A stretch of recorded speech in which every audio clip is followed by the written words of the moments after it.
Nafarroak 431 koronavirus kasu berri atzeman zituen atzo. Lizarra, Txantrea eta Bigarren Zabalgunean erregistratu dira 19 eta 17 kasu urrenez urren. Txibitel lehendakariak Markus Autiri jakinarazio foru gobernuak landabenen orainarekin eta etorkizunarekin eta auto elektrikora bideratutako automobilgintzako sektorearekin duen konpromisoa. Lurralde kohesioak 45.000 euro inbertituko ditu Zarra Gaztelu eta La Oliba monasterioa lotzen dituen oinezkoen pasealekua hobetzeko. Nafarroko Berdintasunerako Institutua emakumeen salerosketaren aurkako ekintza elkartearekin elkarlanean arituko da. Esnaola kontseilariak kultura Nafarroko elementu egituratzaile gisa nabarmendu du. Iruñeko udalak aurten aurrendako 6 jolas gune estaliko ditu Lezkairu, Buztintxuri, Arrotxapea, Txantrea, Sanduzelai eta Azpilagaina auzoetan.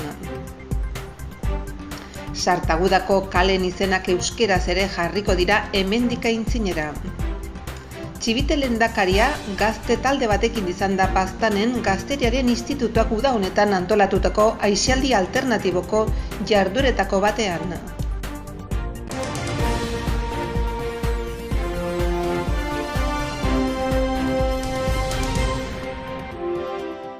Asteazkenean eginiko COVID testak azaleratu dituzte 431 positibo berri foru erkidegoan. Hau Nafarroko gobernuak eskainitako behin-behineko datuen arabera. 3. egunez jarraian 400-etik gora daude kopuruak. Txertaketari esker kasu larri gutxiago daude, baina kutsadura edatuz doa eta ospitaletako presioa gora egiten du eta osasun agintarien iritziz gora egiten jarraituko du datozen asteetan. Bestetik Nafarroko Osasun Publikoaren eta Lan Osasunaren Institutuak uztailaren 12-tik 18-rako asteari buruz egindako azken txosten epidemiologikoak Nafarroan izandako kasuen gorakada egiaztatzen du, bai kasu kopuruari dagokionez, bai aldi berean izandako ospitaleratzeari dagokionez. Zehazki intzidentziari dagokionez, buletinak adierazten du 41% igo direla PCR edo antigenon bidez baieztatutako COVID kasuak aurreko astekoekin alderatuta. Bestetik aipatu ere, Nafarroak Modernako 4.088 dosi gehiago jasoko dituela abuztuan beste erkidego batzuetatik etorritakoen txertaketa konpentsatzeko.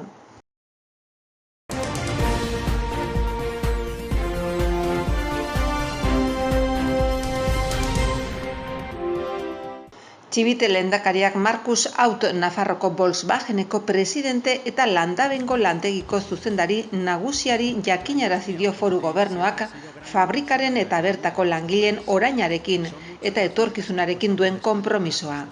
Halaber, foru gobernuak sektorearen eskutik aurrera egiten jarraituko duela adierazi du elektrifikazioa lortzeko aldaketei eta eraldaketei aurre egin diezaieten.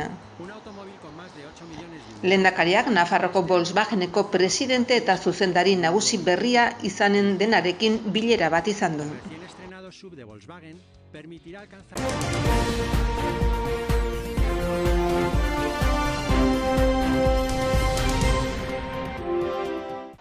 Nafarroko gobernuko lurralde koheziorako departamentuak toki administrazioaren eta despopulazioaren zuzendaritza nagusiaren bitartez 45.000 euro inbertituko ditu Zarra Gazteluko herrigunea eta La Oliba monasterioa lotzen dituen oinezkoen pasealekua argiztatzeko eta hiritartzeko lanetan. Lanak egingo dira argiteria instalatzeko, argi puntu berriak eragiten dituzten kanalizazioak egiteko eta oinezkoentzako bidea berriz asfaltatzeko.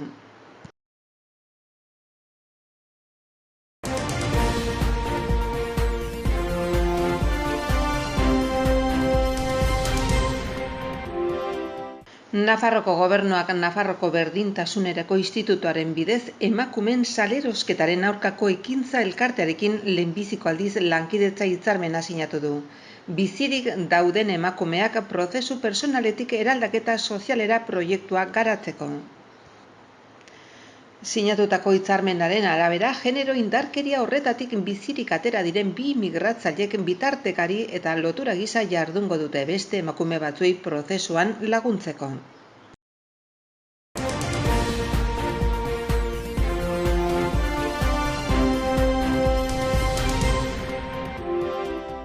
Aurtengo edizioan Doneiakue bidea egiten ari den birpopulaketaren autobusaren foru komunitateko 3. geltokian Rebeka Esnaola, Kultura eta Kirol Kontseilariak azpimarratu duenez, kultura praktikatzeko eta gozatzeko aukera da biztanleria finkatzeko bermerik onenetako bat, eta Nafarroko elementu egituratzaile gisa aurkezten da.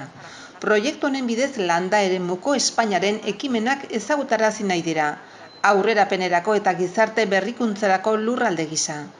Hitzaldian azaldu duenez, pentsa ezina da kultur politikak lurralde ikuspegirik gabe planifikatzea, eta gaineratu duenez, herritar guztientzako kultura irisgarritasuna bai sorkuntzaren bai gozamenaren ikuspegitik funtsezkoa da lurraldeak berdintasun baldintzetan lan egiteko.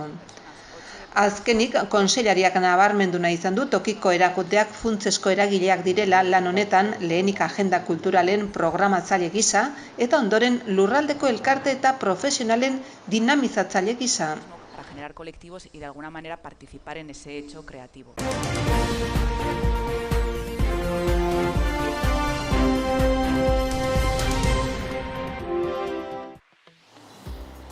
Iruñeko udalak honako jolasgune hauek estaliko ditu Anelier pasealekukoa Arrotxapean, Ezkaba plazakoa Txantrean, Sandua pasealekua Zibiboxaren parean Santuzelaien, Maravillas Lamberto plazakoa Lezkairun, Santa Lucia pasealekukoa Bustintxurin eta Manuel Turrillas plazakoa Azpilagainan. Aurreikuspenen arabera lanak urrian hasiko dira eta eremu guztietan urte amaierarako bukatuta egonen dira. Tokiko gobernu batzarrak kontratua lizitazioa onetsi du aurrendako 6 jolasgune hoiek 600 estalki zornitu eta hoiek instalatzeko 610.000 euro inbertituko dira. Kontratua 3 lotetan lizitatuko da lehenbizikoa 278.000 eurokoa Arrotxapeko Bustintxuriko eta Azpilagainako aurrendako jolasguneak estaltzeko, 242.000 euro Txantrea eta Lezkairuko guneak estaltzeko eta 90.000 euro Sanduzelaiko estalkirako. Iruñago adituia da, 100 estalkiak dituzten aurrendako 2 jolasgune, 2020an Iturramako Bulebarrean Felix Uarte plazan eta Mendillorriko Aintziran gauzatutakoak. 200.000 euro bideratu ziren hoietara. Kontratua barne hartzen du 100 arkitekturako estalkiak eusteko behar den obra zibila, zapatak egitea eta zoladura birjartzea. Hornikuntza eta egituren muntaia zein lehendik zeuden instalazioak zituzten kalteak ere, era berean, barne hartzen du 100 arkitekturako 6 estalkien mantentzen lanak egitea prebentziozkoa eta zuzentzaileak dagokion berme aldiak indarrean dirauen bitartean. Iruñeko udalak estalki hauen bidez, hainbat auzoetako familien eskaerak asetzea lortu nahi du, hirian aurrendako estalitako guneak eskatzen baitituzte, hiriko meteorologia dela eta, euriteak eta hotz handia hainbatetan eta egun beroak udan, hainbat egunetan aurrendako jolasguneak ezin dira erabili eta proposatzen den estalkiarekin urte osoan zehar erabilgarri egon litezke, kanpoko eguraldiaren mente egon gabe.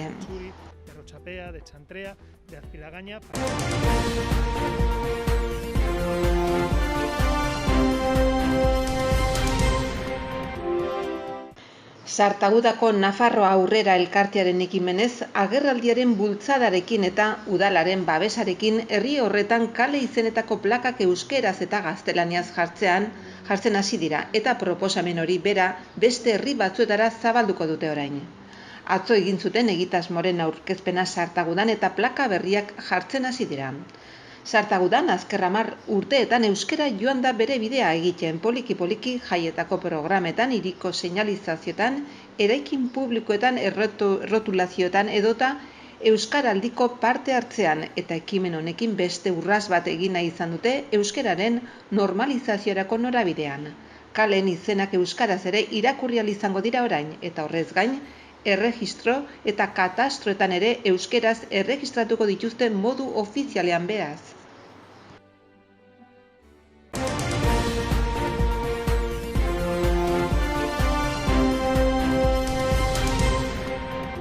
Este turismo de naturaleza, pues ya veis, con tirolinas, descenso de barrancos, yo creo que bueno, pues un ocio muy vinculado a la naturaleza, sostenible. Nafarroko Gazteriaren Institutuak antolatutako udako jardueretako bat bisitatu du Maria Txibite Nafarroko lehendakariak eta jarduera horrek Nafarroko gazten aisialdi segururako 3.000 plaza baino gehiago eskaintzen ditu. Remirez lehendakari ordea eta lehendakaritza berdintasun funtzio publiko eta barne kontseilariarekin eta Carlos Amatriain Nafarroko Gazte Institutuko zuzendari kudeatzailearekin batera lehendakaria Txantreako Iruñeko Beti Gazte elkarteko 30 gazterekin batera Baztan Abentura parkean abentura anitzeko jardueretan parte hartu dute. Gaztek tirolina erraldoien zirkuitua 200 metroko igoera duen burdinbide bat, 100 metroko altueran dagoen plataforma batetik pendulo bat eta uretako txirrista rapel edo putzutara salto egiten duen kanoi naturalaren jaitsiera izan dituzte. Lehendakariak nabarmendu duenez modu iraunkorrean dibertitu eta aisialdiaz gozatzeko aukera ematen du. Kirola eginez baita hezkuntzaren ikuspegitik ere. Eta une honetan bereziki garrantzitsua da gogoraztea gazte asko daudela aisialdi eredu honekin konprometituta. Eta jarduera horiek sustatzen ari diren tokiko elkarte eta erakunde asko ere bai. Nafarroko gobernuak garen aldetik oso argi daukagu eta horregatik eskaintzen ditugu 3.000 plaza baino gehiago. Bestalde Carlos Amatrain, Nafarroko Gazte Institutuko zuzendari kudeatzaileak nabarmendu du erakundeak joan den urteko ildoari jarraitu diola, gazte elkartekin eta toki entitatekin lankidetzan aritzeari dagokionez egoera, sozial eta sanitarioei egokitutako udako jarduerak eskaintzeko eredu honekin. Aukera ematen die gaztei udaz, foru komunitateko ingurunen naturalaz eta bestelako kirol praktikez gozatzeko. Erran bezala guztira Nafarroko Gazte Institutuak 3.000 plaza baino gehiago eskaintzen ditu hainbat jardueretan horietatik 1.000 plaza baino gehiago abentura anitzeko txangoak dira. 14 eta 30 urte bitarteko gaztentzat eta 15 euroren truke eman dezakete izena. Hau da jardueraren benetako kostoren 28%. Egunean zehar egin diren ibilaldietan jarduera hauek egin dira Baztanen bela, padel, surf eta kaiak praktikatzea Allozko Nafarroko Bela Eskolan, jardunaldi bat Irisarri lan Igantzin parkean eta uretako balsa neumatiko eta ginkana jaitsi Irunberriko arroilan.